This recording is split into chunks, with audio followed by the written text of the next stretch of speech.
Saya Muhammad Dimas Radi dari kelompok 3. Perkenalkan, saya Trian Aji Putra. Baik, saya Dea Mandas.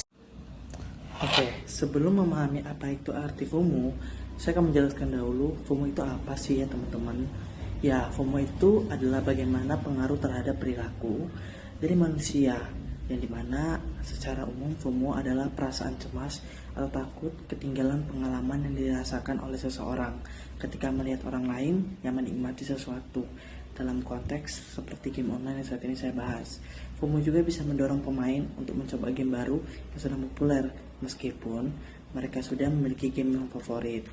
Ya, seperti bisa dikatakan FOMO ini adalah mengikuti tren atau sebuah tren tersebut.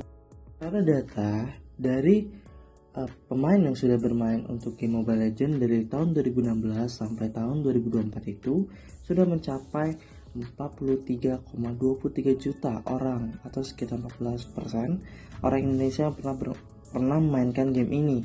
Sedangkan dari game Hawk itu sejak dirilis global pada tahun 20 Juni 2024 sudah didownload sekitar 10 juta kali di Play Store, dan Hawk juga menawarkan grafik yang memukau agar kontrol yang responsif dan berbagai hero yang kemampuannya unik.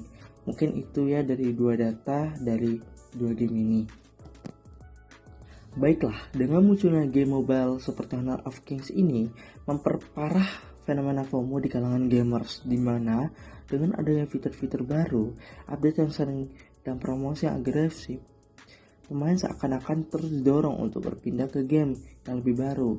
Yang ini juga memicu persaingan tidak sehat dari antar komunitas game seperti Mobile Legends yang tidak suka dengan kefomoan dari gamers atau komunitas Hawk, yang dimana mereka mengejek atau menghina dari grafis atau gameplay dari permainan Mobile Legends. Yang ini juga bisa memicu dari ketidaksehatannya persaingan di game tersebut.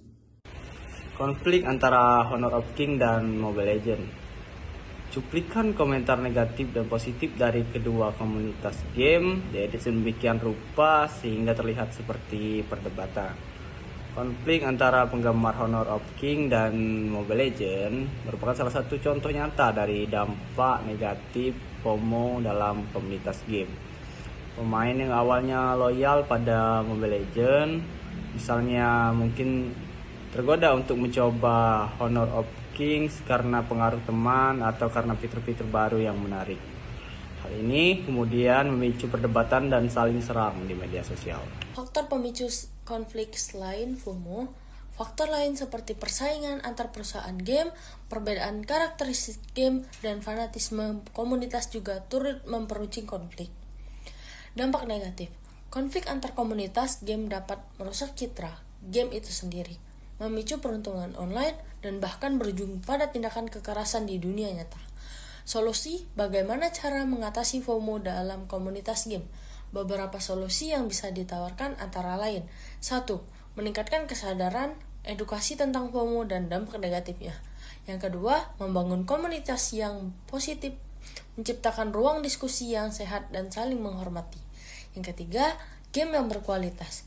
Perusahaan game perlu fokus pada pengembangan game yang inovatif dan menarik, bukan hanya mengejar tren. Kesimpulan, yaitu fenomena FOMO memang tak terhindarkan di era digital ini, terutama dalam dunia game online yang dinamis dan cepat berubah. FOMO bisa mendorong pemain untuk berpindah game, tetapi juga berpotensi memicu konflik.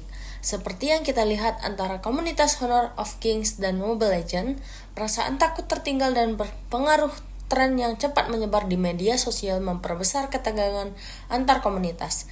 Namun, dengan pemahaman yang lebih baik tentang FOMO, kita bisa mendorong perilaku bermain game yang lebih baik dan lebih bijak dan penuh empati. Komunitas yang sehat akan terbentuk saat anggotanya saling menghargai dan tidak terjebak dalam perdebatan negatif. Bersama-sama kita bisa menciptakan lingkungan game yang lebih harmonis, tempat para gamer dapat menikmati permainan favorit mereka tanpa merasa tertekan atau berkonflik dengan komunitas lain. Terima kasih.